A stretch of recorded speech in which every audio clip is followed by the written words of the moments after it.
this is Fred Barstein, and welcome to 401k TV. And we're here at Valparaiso University at a TPSU program with Mark Jamerlin, who is the CEO and founder of Lakeside Wealth Management. And they are the adjunct lecturers today doing this program. But Mark, as the founder and CEO, focuses more on the private wealth clients, and wanted to ask him a few questions about people who just retired and or about to retire, and some of the issues that they face, even if they have enough money. So welcome, Mark. Thank you. So tell us what you're seeing. Well, it might not be something that you'd expect that I'd see. There's a lot of talk and chatter, and we certainly do our part to talk about the financial health of a plan and the proper financial education of a participant. But one thing that I think is becoming apparent to me as I watch some of my personal clients retire, from the C-suite to the hourly worker, there's a similar pattern, and it's a bit troubling. And that is this: even if they have been successful, hopefully they have been successful in amassing enough money to retire appropriately, what I'm seeing with retirees is they really struggle on the mental and emotional aspects of retiring. I make a couple points to them. It's a typical couple that is retiring. I had a couple retire last year, and they were so excited that they were going to retire at the same time. A steel worker and a school teacher. And they were going to retire approximately the same date, and they had plans to go on vacation immediately after that. And so I said, that's awesome. Let me ask you 3 questions. First of all, you've been working for 30-some years, 5 days a week, 8 hours a day. You might see each other on the weekends, occasionally in the evening, or take a vacation.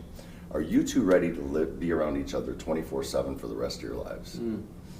And it was stunned silence. I don't think they'd even ever considered it. Yeah. And they sort of looked at each other and, well, we'll figure that out, but it's really an important idea.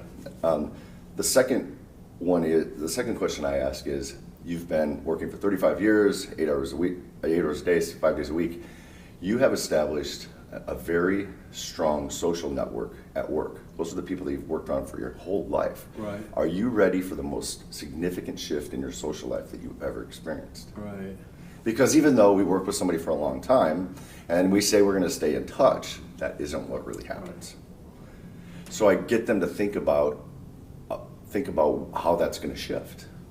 And then I probe them about what they're actually going to do when they're not doing what they do anymore. Right. And for some reason, men seem to have a harder time at this, but it's not exclusive to men. But when they do what they did for so long, right, they get enmeshed what they did with who they are. right, And when they lose that they're not doing what they're doing anymore, they lose track of who they are. right. So I really want to probe them about how they're going to fill this time.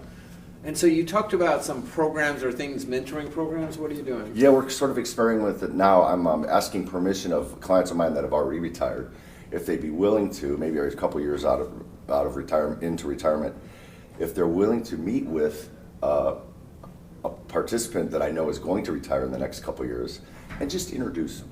Tell them to go have coffee and small talk, and I might prompt them with a couple of questions like, what was your biggest mistake? What would you do over again if you had to retire again next week? Right. What was your biggest regret? What didn't you do that you wanted to do? What's worked the best for you? How did you feel this time? How has the relationship with your wife changed maybe over this period of time? And just for them to be able to, so I guess I'd call it a mentoring group. Now the interesting piece of that is if you have a plan that's large enough, let's say a company that has thousands of heads, you could actually figure out a way to put a program like this in place internally.